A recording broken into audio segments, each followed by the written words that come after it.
E aí, família tricolor, meu amigo São Paulino, minha amiga São Paulina, torcedores de outros clubes. Tava trabalhando aqui a tarde toda, terça-feira pra mim, um dia, acordo 6 horas da manhã. Aí, frio, né? Porque esse escritório aqui é quente pra caramba. Mas tava gelado, sentindo um frio estranho.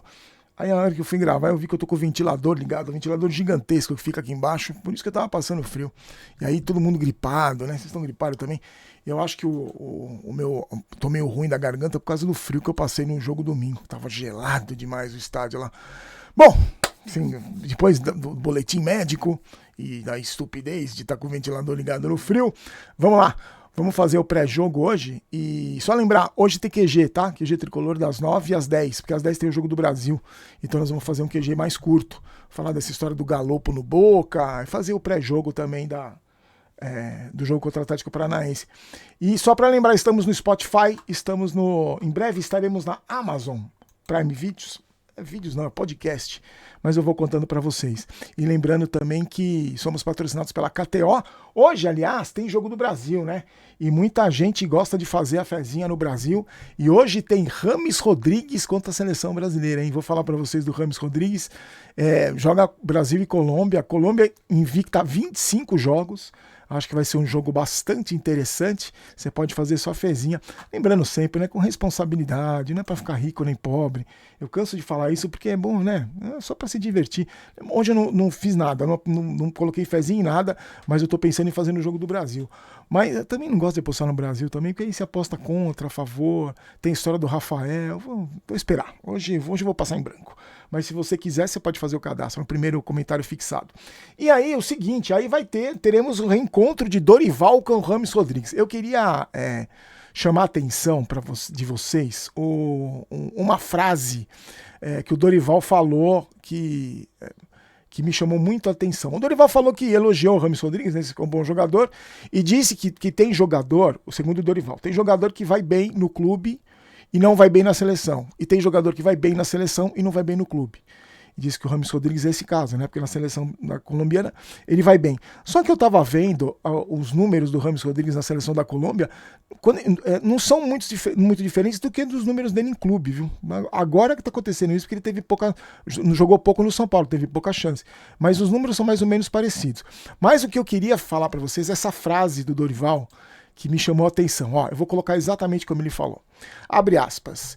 Ele se sente muito bem e totalmente integrado a um grupo que o respeita, que o abraça e que faz com que ele se torne ainda mais importante para uma seleção que vem fazendo uma trajetória muito interessante. Me chamou a atenção, muito a atenção essa frase. Totalmente integrado a um grupo que o respeita, que o abraça e que faz com que ele se torne mais importante. Eu estava vendo na Eurocopa hoje, né? Durante os jogos da Eurocopa tem uns flashes lá dos Estados Unidos, e estava vendo os torcedores da Colômbia e perguntaram para o torcedor da Colômbia por que ele jogava tão bem na seleção colombiana e não jogava nos clubes por onde ele tinha passado. Aí o torcedor respondeu que na seleção da Colômbia ele é um líder, e como ele é um líder lá, tudo tem que ser feito do jeito dele. Tudo é do jeito dele, ou seja, o time todo montado para ele.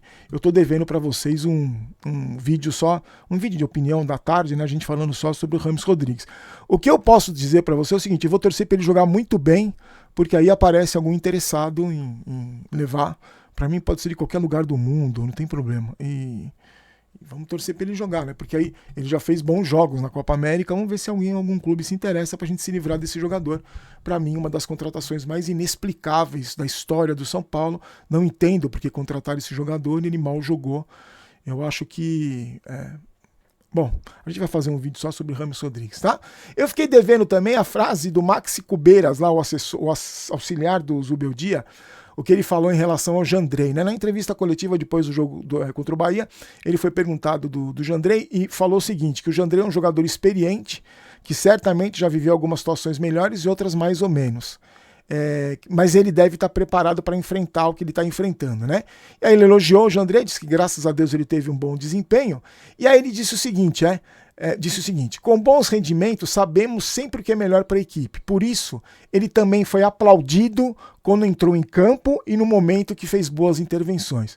O jogador de futebol tem que conviver com essas situações e quem é forte, principalmente na parte mental, as supera. Fecha aspas. É isso, né? Eu acho que o auxiliar do Zubeldia resumiu tudo que a gente conversa aqui em termos de cobrança de jogador, em termos de pressão, ainda mais jogando. Só faltou ele dizer aqui num grande clube, né? Sabe que vai sofrer pressão num grande clube. E a torcida para amanhã é que o Jandrei esteja totalmente recuperado da falta de confiança e que feche o gol amanhã contra o Atlético Paranaense. Vamos fazer o pré-jogo daqui a pouco. A imprensa argentina está divulgando que o Boca e o São Paulo estão em negociações avançadíssimas para o Boca levar o Galopo para lá. Só que a diretora do São Paulo nega, diz que não recebeu nenhuma proposta. O Olé, aquele jornal argentino, disse o seguinte, que o Boca quer pagar 3 milhões de dólares, mais ou menos quase 17 milhões, por 50% dos direitos do Galopo, e os outros 50% ainda ficariam com o São Paulo, né? Lembrando que o Galopo veio do Banfield, custou 4 milhões, mais 2 milhões em taxas, o que girou mais ou menos a negociação em torno de 32 milhões na época, né? O Galopo tem contrato até 2027 e nesse ano jogou muito pouco. Jogou 23 vezes, 11 só como titular e fez um gol só. A pergunta que eu faço para você é o seguinte, negociaria o Galopo? O Galopo teve uma trajetória muito esquisita no São Paulo, né? O Galopo começou, tinha poucas oportunidades, aí o Rogério Ceni, por falta de jogador, uma certa pressão da torcida, colocou o Galopo ali como centroavante, ele começou a fazer gol pra caramba do Campeonato Paulista do ano passado. Aquele jogo contra o Água Santa no Allianz Parque, ele lesionou o joelho, ficou parado um tempão e até agora não conseguiu recuperar o espaço. Eu acho que por esse preço aqui, 16 milhões... se bem, né, paga 32 para me vender por 16, mesmo que seja 50%, eu acho que por esse valor o São Paulo libera. O São Paulo libera 50% por 17 milhões, eu acho que o São Paulo libera. Se liberaria porque ele está tendo muito pouco espaço com o Zubeldia. Eu, sinceramente, se aparecesse uma grana boa, para mim nenhum jogador é negociável. Para você, tem algum jogador inegociável? Se aparecer uma boa proposta? Eu acho que pro São Paulo não. E sem muita enrolação, o meia que se machucou foi o Michel Araújo. Se machucou no finalzinho da partida contra o Bahia, ele entrou cerca de 40 do segundo tempo, se machucou, fez exame ontem, e os exames detectaram o seguinte, um estiramento no ligamento colateral medial do joelho esquerdo. Aí, como para variar, o São Paulo não divulga previsão para recuperação e a expectativa para quem sofre esse tipo de lesão é um mês parado, né? Sinceramente, eu não sei no São Paulo quanto tempo esse jogador vai ficar parado. Mas é uma baixa surpresa aí que o Zubeldia vai ter. Inclusive, ele estava até concorrendo para a vaga do Luciano. Nós vamos fazer uma enquete aqui, quem que deveria jogar no lugar do Luciano. Atlético Paranaense e São Paulo jogam amanhã, 9h30 da noite, na Liga Arena, lá em Curitiba. Eu tava lembrando, vocês lembram do tabu, pouco tempo atrás, do tabu do São Paulo em Arenas? Que o São Paulo não ganhava do Atlético Paranaense na Arena Baixada, não ganhava do Palmeiras no Allianz Parque, não ganhava do Corinthians na Neoquímica Arena. Ganhou a primeira arena que quebrou esse tabu foi contra o Atlético Paranaense, depois foi contra o Palmeiras e agora, recentemente, quebrou o tabu contra o Corinthians, né? O tabu vergonhoso de você ficar sem vencer em arena. São Paulo, pelo menos esse tabu, a gente já esqueceu, já faz parte do passado. A arbitragem do Alex... Hoje um amigo no Instagram mandou, Barolo, olha o time que quebrou o tabu no campo do Atlético Paranaense. Eu vi o time, era assustador. A arbitragem do Alex Gomes Stefano, auxiliar o Alessandro Álvaro Rocha de Matos, auxiliar 2, Thiago Rosa de Oliveira, e no VAR, Igor Júnior Benevenuto de Oliveira. O equilíbrio é a palavra para o confronto, mesmo que esse tabu, a palavra para o confronto entre Atlético Paranaense e São Paulo.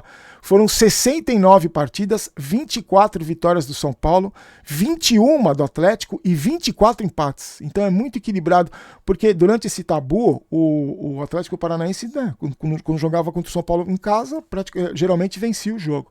E o Atlético Paranaense no Campeonato Brasileiro vinha bem. Aí tomou um gol nos acréscimos do Flamengo, depois tomou um gol nos acréscimos contra o Corinthians.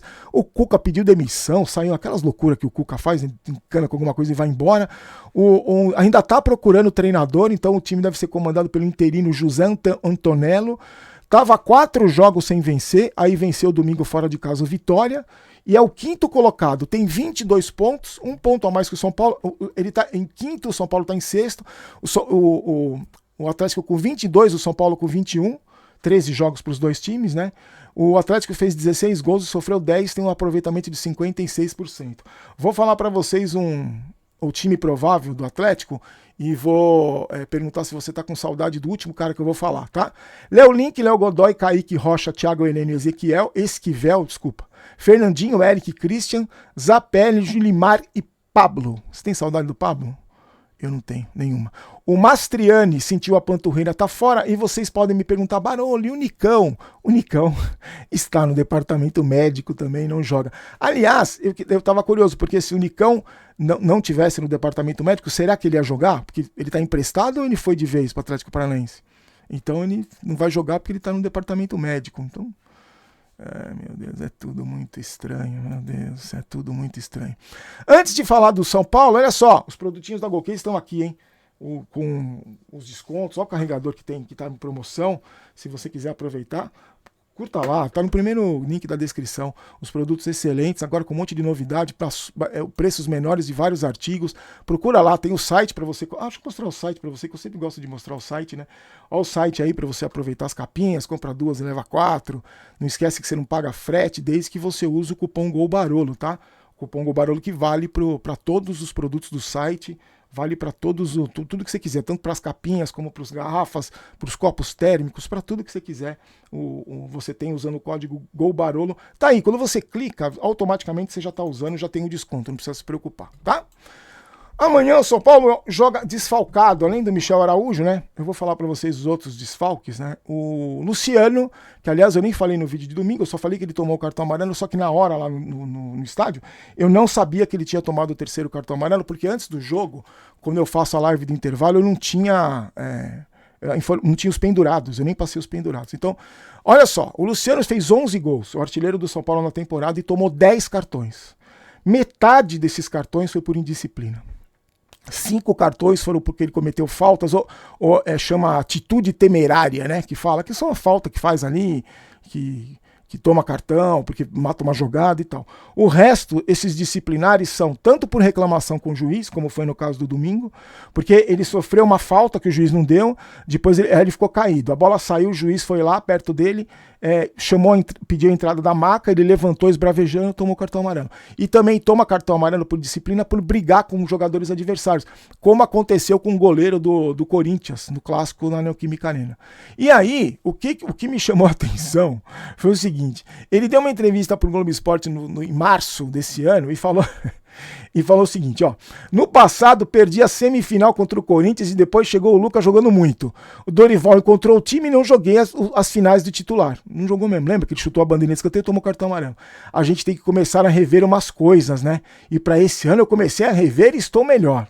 Não tá melhor porque tá fora de novo por tomar cartão amarelo besta. Na verdade, vou ser sincero com você, gente, pelo temperamento do Luciano, eu acho muito difícil o jogador mudar. Eu acho muito difícil, porque eu acho que ele passa do ponto na irritação. Ele fica irritado, beleza, se sofre uma falta ali, dá um murro no gramado. Só que eu acho que os juízes já olham para ele de um jeito diferente. Eu duvido que um juiz no domingo tivesse dado cartão amarelo se fosse o Lucas. O Lucas, se tivesse acontecido a mesma coisa, se ele tivesse caído, tivesse lá o juiz pedido a máquina, levantado o Lucas, conversado com o juiz, duvido que o Lucas teria dado cartão, que o juiz teria dado cartão amarelo pro Lucas. Você acha que teria dado pro Lucas? Só que por isso que o Luciano tem que ter mais cuidado ainda, porque ele tá marcado. Ele é um jogador marcado, ele reclama muito, mas ele é um jogador marcado pela arbitragem. Então você sabe como é, gente. São Paulo, o juiz que tiver a chance de dar um cartão amarelo, vai dar cartão amarelo pro Luciano. Você não tem a menor dúvida disso, né? Além do Luciano do Michel Araújo, o São Paulo não vai ter o Pablo Maia, tá se recuperando da cirurgia, né? O Rafinha não tá no departamento médico, mas tá aprimorando a forma física. Aí tem os caras da seleção, Rafael Ferrarese.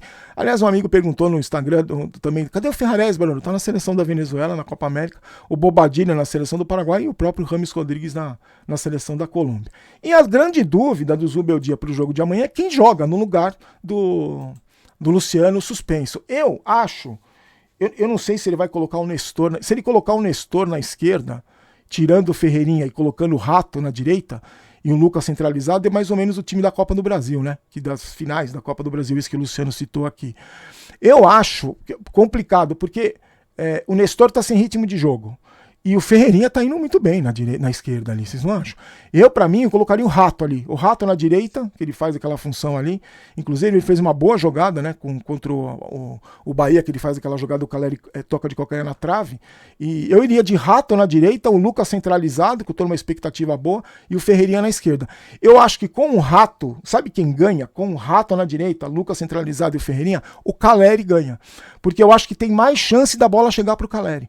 Com esse time, na minha maneira de ver, com esse time, o Caleri não precisa sair tanto da área, porque vai ter jogador na esquerda e na direita, principalmente o Ferreirinha, e o Lucas, do jeito que ele joga, vai se aproximar do Caleri. Lembrando que o gol contra o Corinthians, que nós acabamos de falar do jogo contra o Corinthians, foi uma tabela do Lucas com o Caleri. O Lucas toca pro Caleri, o Caleri devolve pro Lucas, o Lucas entra na área e faz o gol. Então eu acho que se o Zubeldia entrar com o Rato na direita, Lucas centralizado, Ferreirinha, que não pode sair do time, né, gente? O Ferreirinha não pode sair do time. E o Caleri, eu acho que o Caleri vai se beneficiar e o Lucas também. Vão ser os principais jogadores que vão se beneficiar. O Caleri principalmente. Então, vamos ver como é que vai ser. Como é que vai ser essa escalação do Zubeldia. E amanhã, aquele nosso esquema, tá? Live um pouquinho antes do jogo. O jogo começa às 9h30, 9h15, 9h20. A gente faz a live para passar as escalações para você, live do intervalo e também o vídeo depois do jogo. Tá bom, meus amigos? Olha só, daqui a pouquinho o QG Tricolor, tá? Vou postar esse vídeo mais ou menos umas 8 horas.